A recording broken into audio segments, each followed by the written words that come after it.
So your chapter 3 test review, the top of it gives you all of your so-called formulas that you're going to need.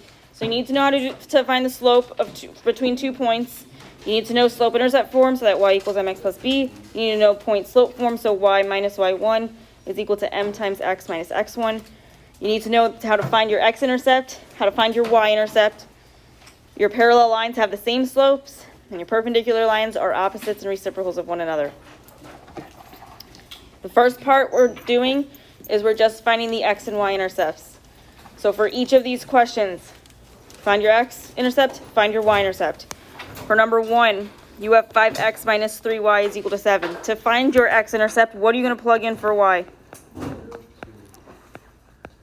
So this is going to give us 5x minus 3 times 0 is equal to 7. That 3 times 0 is just 0. We don't need that, so it's just 5x is equal to 7. From here, what are we going to do to get x by itself? Yep. So your x is equal to 7 over 5. What ordered pair is this for your x-intercept? 7 over 5, comma 0. If you do not give me the ordered pair tomorrow, it's going to be marked wrong. It's got to be the ordered pair. The slope is the one where you don't do an ordered pair, right? No, your slope is rise over run. It's a fraction or a whole number. Yeah. Okay. So for this, you would need to give the pair. Say that again? So for this, you would need to give the pair. Yeah, you have to give what's highlighted, that ordered pair. Okay, so you're still not done with this one. You got to find your y-intercept. To find the y-intercept, if you plugged in 0 for for y to find your x-intercept, what are you plugging in for 0? Or what are you plugging 0 in for your y? So it's 5 times 0 minus 3y equals 7. So from here, that's going to give you, So 5 cancels out, so it's just negative 3y equals 7. and then, And then divided by 3. good. Remember that negative that's with it. So y is negative 7 over 3. What's the ordered pair for the y-intercept? Good. For number 2, you have 3x plus 4y is equal to negative 1. To find that x-intercept, what do we plug in? 0 for y. So that's going to give us 3x plus 4 times 0 is equal to negative 1. The 4 times 0 cancels out, and we're just working with the 3x is equal to negative 1. What do you do to get x by itself? Divide by 3, so x is negative 1/3. What's the ordered pair? Good. For your y-intercept, you're going to plug in 0 for x. So this is going to give us 3 times 0 plus 4y is equal to negative 1. The 3 times 0 is 0. We don't need it. So we have 4y is equal to negative 1. Divide each side by the 4. And y is negative 1/4. So the ordered pair that your y-intercept is? 0, negative 1/4. Yep, 0, negative 1/4. Tomorrow on your test, when you see these questions, they're going to be separated into 2 questions. So one's going to ask you for your x-intercept. Another question will ask you for your y-intercept. If we look at the next part, your answers will have all of these questions done for you. Like I said, I just want to get through that very last part of your review. The next part asks you to identify the slope of the line that is parallel to the given points. Remember, with your parallel lines, they're going to be what kind of slope? The same. So we're going to use what formula in order to find the slope between these 2 points?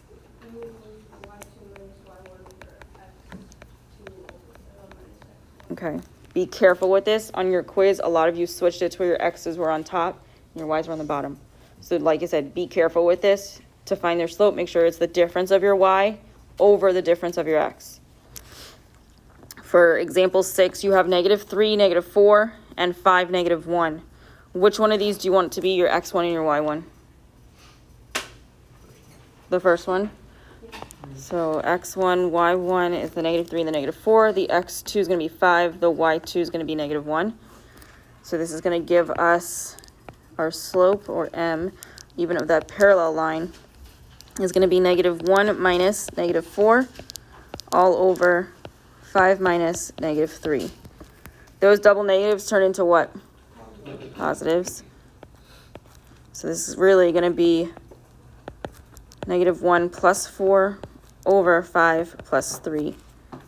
What is -1 plus 4 or 4 minus 1?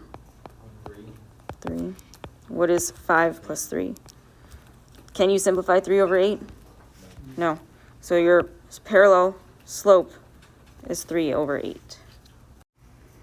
For number 7, we're given -2, 1, and 7, 1. Which of these do you want to be your x1 and y1? The first one.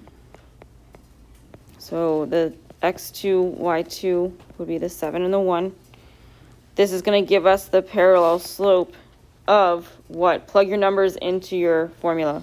Y2 is 1 minus y1, which is 1, over x2, which is 7, minus x1, which is -2. Those two negatives turn into positives. So we have 1 minus 1 over 7 plus 2, which gives us what? 0 over 9. 0 over anything is what? 0. So your slope for that parallel line is 0. For number 3, you have 2x minus y is equal to 120. To find the x-intercept, we're going to plug in 0 for y. So it's going to give us 2x minus 0 is equal to 120. You don't need the 0, so it's just going to be 2x is equal to 120. We divide each side by the 2, and x is 60. So that gives us the ordered pair, 60, 0. For your y-intercept, I'm going to plug in 0 for x. So this is going to give us 2 times 0 minus y is equal to 120. The 2 times 0 cancels out, so we just have -y is equal to 120. You got to get y by itself. It's being multiplied by a -1, so what do you divide on both sides? -1. So y is equal to -120. So that's the ordered pair, 0, -120.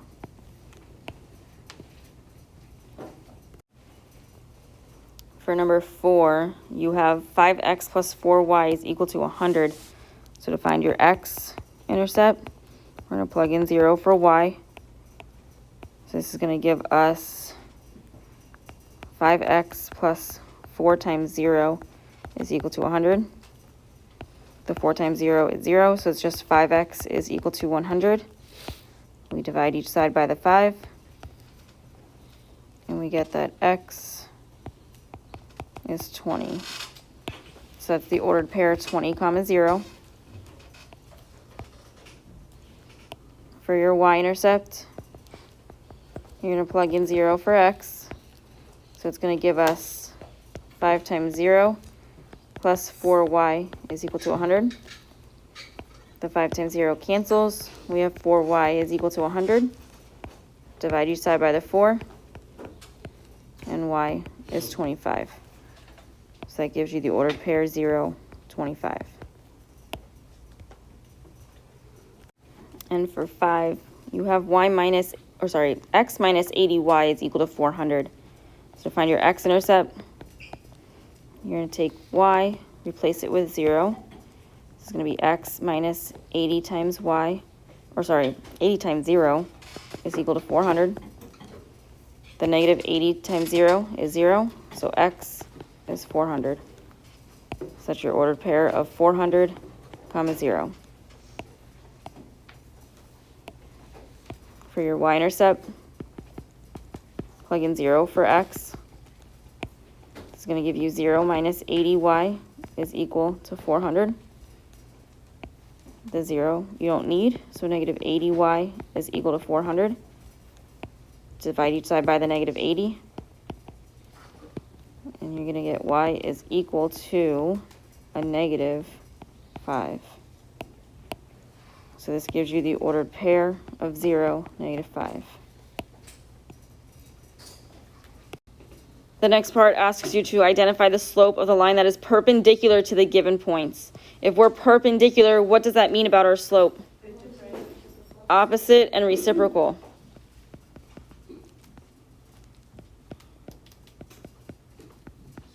We're still going to use that m is equal to y2 minus y1 over x2 minus x1. The only difference with these is once we get that slope from the 2 points that are given to us, we're going to change the sign on the fraction and flip it. So if we look at example 8, we have negative 3, 5, and 4, negative 6. Which of these do you want to be your x1 and your y1? First one. So 4 would be x2, negative 6 would be y2. So this is going to give us m is equal to negative 6 minus 5 over 4 minus negative 3. Once again, those double negatives turn into positives. So we have negative 6 minus 5 over 4 plus 3. What is negative 6 minus 5? Negative 11. What is 4 plus 3? 7. Negative 11 over 7 is the slope of the original line. The perpendicular slope is what? Opposite sign. Change the sign, flip the fraction. So 7 over 11. Remember to change that sign on these. For number 9, we're given 5, 4, and 8, negative 2. You want the 5, 4 to be x1, y1? Okay. So 8 will be x2, and negative 2 will be y2. So it's going to give us m is equal to negative 2 minus 4 over 8 minus 5. The negative 2 minus 4 is? The 8 minus 5 is? Negative 6 over 3 simplifies to be? If we're giving the perpendicular slope, change the sign, flip the fraction. Negative 2 is the same thing as negative 2 over 1, right? So it becomes positive 1 over 2. For the next part in your review, you're stating whether or not the ordered pairs that are given to you represent a function. Remember with these, if x repeats,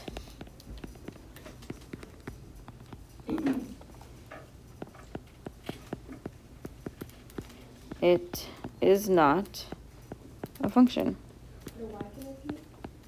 The y can repeat, but the x cannot. Okay, so check your ordered pairs. If your x repeats, it's not a function. For number 10, we have 5, 7, 5, 10, and 5, 3. Do your x values repeat?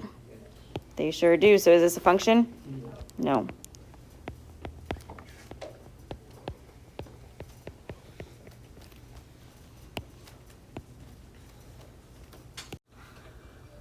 For number 11, you have 1, 3, 4, 7, and 1, 6. Do any of your x values repeat? Yes, your 1s repeat. So is this one a function? It is not.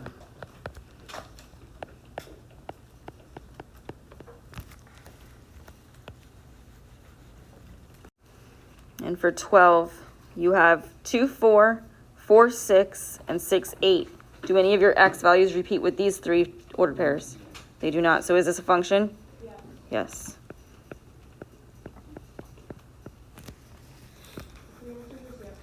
That's fine. Yes or no is fine. For the next section, you're finding the domain and the range from each relation. Remember, your domain are your x values. If they repeat, you do not have to write more than one of the same x value. You write these in order from left to right, from least to greatest. Your range are your y values. Same thing. If they repeat, you do not have to write it more than once. And then make sure they're in order from left to right, from least to greatest. For 13, you're given the ordered pairs 3, 5, 4, 9, and 5, 1. What is your domain from these ordered pairs? 3, 4, and 5. Good. What is your range? 1, 5, and 9. You see that there's the 5, the 9, and the 1. We put it from least to greatest, from left to right. So it's 1, 5, and 9.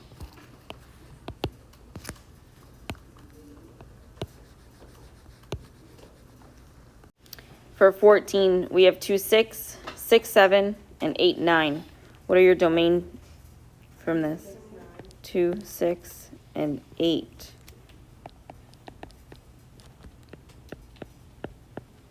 What about your range?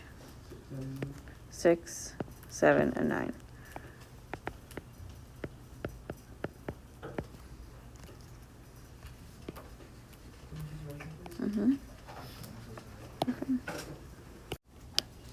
For the last section within your review, you're working on these operations with functions. For all of these questions, we're going to let f of x be 2x minus 5, g of x is equal to negative 5x plus 4, and h of x is equal to x squared plus x minus 6. We're just evaluating each expression. For number 15, we have h of 0. If we have h of 0, we're going to take h of x, and we're going to plug in 0 for x. So we said h of x is the x squared plus x minus 6. If we plug in 0 anywhere there's an x, and simplify, this is going to give us 0 squared plus 0, thank you, minus 6.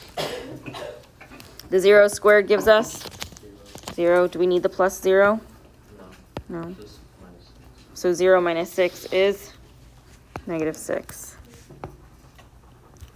For number 16, we have f of negative 3. So we're going to take f of x, which is f of x is the 2x minus 5, and we're going to plug in 3 for x. So f of 3 is going to give us 2 times 3 minus 5.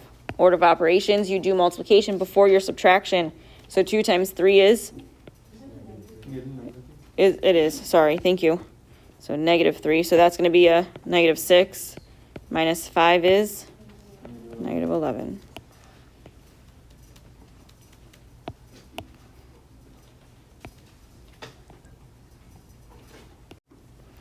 For number 17, we have f plus g of negative 1.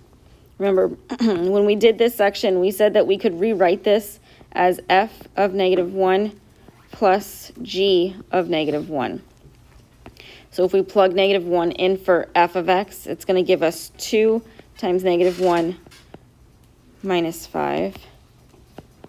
If we plug in negative 1 in for x and g of x, it gives us negative 5 times negative 1 plus 4. The 2 times negative 1 is negative 2. The negative 5 times negative 1, positive 5. The negative 2 minus 5 is negative 7. And the 5 plus 4 is 9. If you do negative 7 plus 9 or 9 minus 7, you get 2. For number 18, we have f plus h of x. So this one we're just going to take f of x and add it with h of x. The f of x is the 2x plus 5. The h of x is the x squared plus x minus 6. So if we get rid of these parentheses and just combine like terms, we're going to have 2x plus 5 plus x squared plus x minus 6. When you write this, put it in standard form. So that x squared, does it match up with another x squared? No. So drop it down. The x and the 2x are like terms, so that gives us 3x. And then the positive 5 and the negative 6 combine to give us negative 1. So it's just x squared plus 3x minus 1. For number 19, you have h minus g of x. So this one we're going to do h of x minus g of x. So that h of x is negative 5x plus 4. Let's do h of x, not g of x. H of x is the x squared plus x minus 6. The g of x is negative 5x plus 4. We have a negative between these two sets of parentheses, so what are we going to do with it? Distribute. So we have x squared plus x minus 6 The negative times the negative 5x is positive, and the negative times the positive 4 is negative 4. Do you have like terms that you can combine here? Yes. So we're going to have x squared, because that doesn't combine with another x squared. The x plus 5x is, and the negative 6 minus 4 is negative 10. So that's just x squared plus 6x minus 10. For 20, we have fg of x. That fg means f times g. When there's two variables next to each other, you're multiplying them. So this is going to be the same exact thing as saying take f of x, multiply it with g of x. So f of x is 2x minus 5. G of x is negative 5x plus 4. So this one, we're just going to FOIL it out. So the 2x times negative 5x, a positive times a negative is a negative. 2 times 5 is 10. X times x is x squared. The 2x times 4, the 2 times 4 is positive 8. You keep the x, that gives you 8x. From here, the negative 5 times negative 5x, a negative times a negative is a positive. 5 times 5 is 25, and then that x you keep. Then the negative 5 times 4 gives us a negative 20. Do we have like terms that we can combine? The 8x and the 25x are like terms, correct? So that's going to give us negative 10x squared minus 33x minus 20.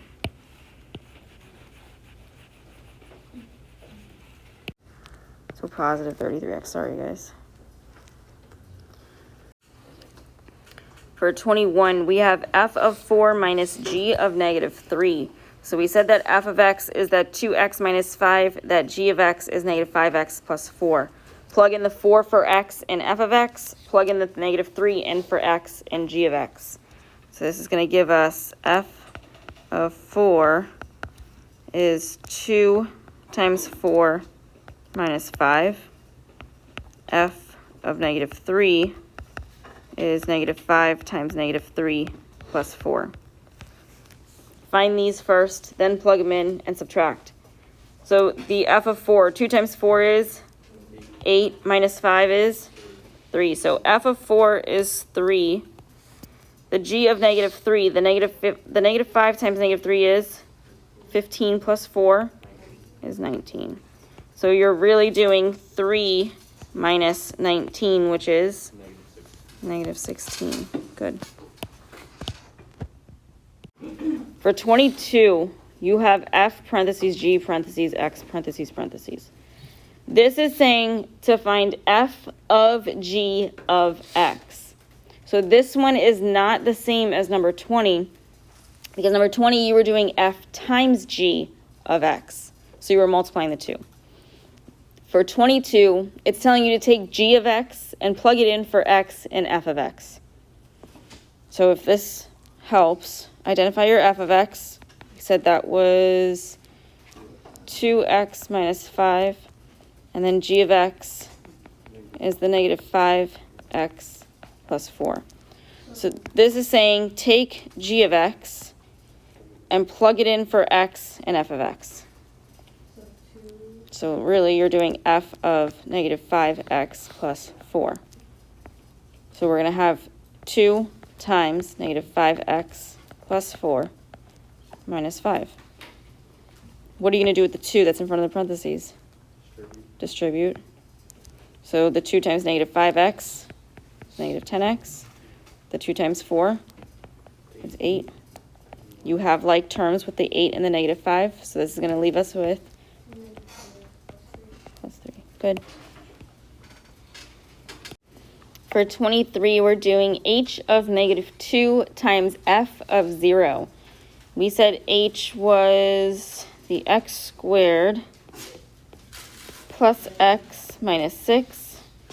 The f of x is 2x minus 5. So we're going to take the negative 2, plug it in for x in h of x. We'll take the 0, plug it in for f or for x in f of x. So this is going to give us negative 2 squared plus negative 2 minus 6 times 2 times 0 minus 5.